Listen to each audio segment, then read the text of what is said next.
Perkenalkan, nama saya Muhammad Farhanani dari jurusan Sosiologi dengan nomor NIM 19040564013. Pada kesempatan kali ini saya akan memberikan aksi dari konsep kebebasan menurut Erich Fromm.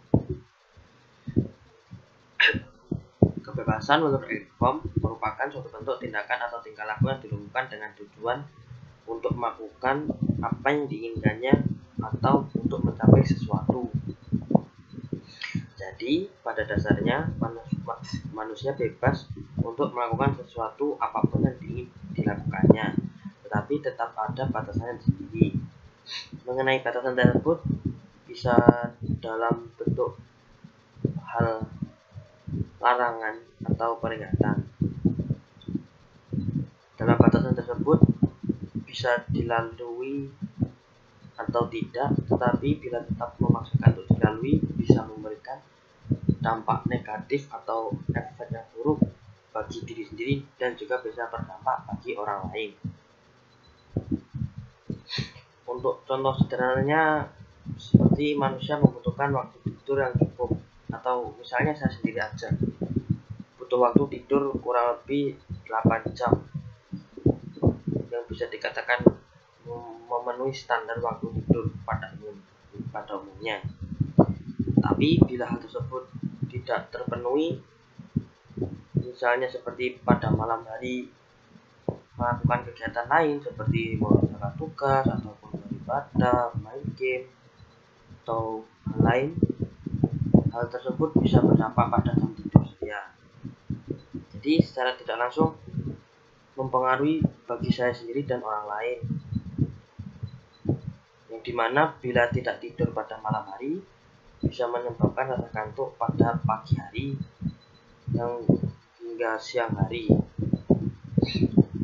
Untuk dampak negatifnya bagi bila hal tersebut terjadi secara terus menerus, yang pertama pada pagi hari bisa menyebabkan rasa kantuk sehingga tidak bisa mengikuti pembelajaran atau perkuliahan di pagi hari.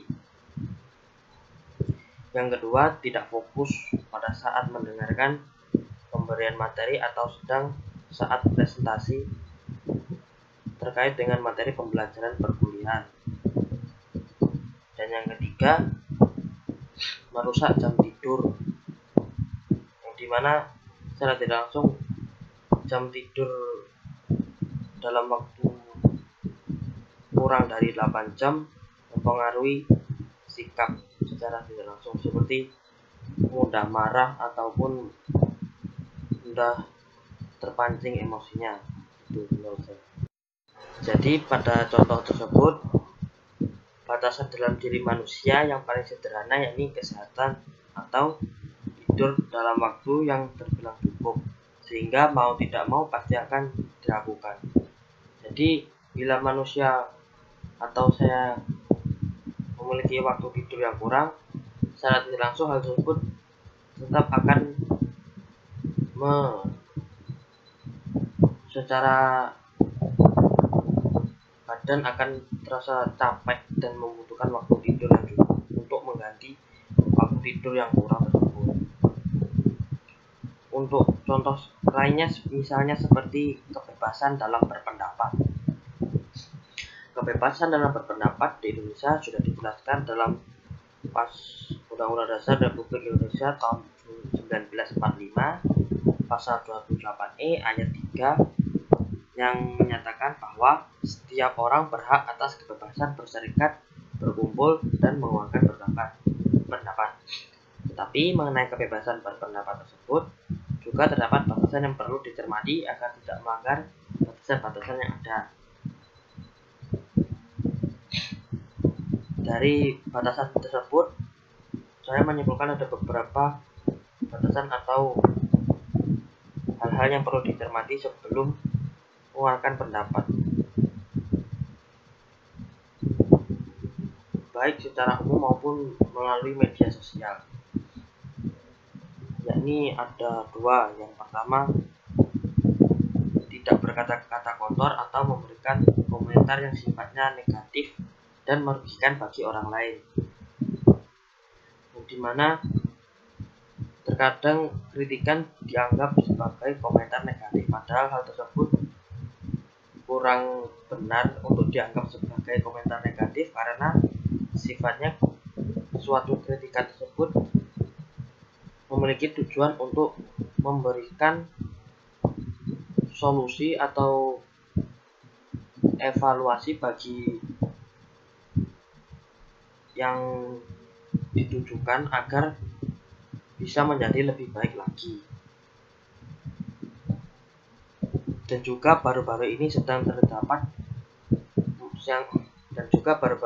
terjadi musibah di Indonesia, yakni tenggelamnya kapal KRI Nanggala 402, yang dimana hal tersebut merupakan hal yang menyedihkan bagi seluruh warga Indonesia. Dan juga banyak sekali postingan-postingan di Facebook maupun Twitter yang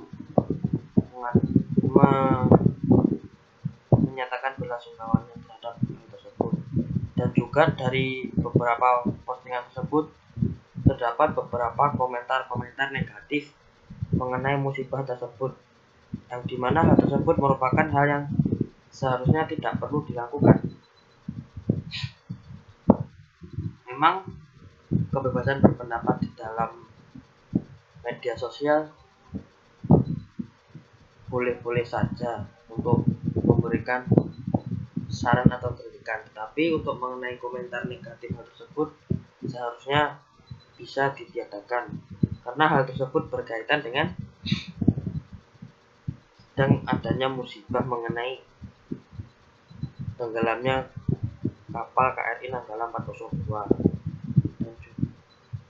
Dan juga mengenai komentar negatif tersebut, para pelaku komentar negatif tersebut sudah diamankan oleh pihak kepolisian sehingga bisa diberikan arahan untuk memberikan komentarnya atau pendapatnya menjadi lebih baik ketika sedang menggunakan media sosial. Jadi mengenai batasan berpendapat tersebut, yakni memberikan komentar yang kurang baik atau yang sifatnya berkata-kata kotor, hal tersebut harus dihindari. Sekian aksi dari konsep kebebasan menurut Arifong. Menurut saya, Assalamualaikum warahmatullahi wabarakatuh.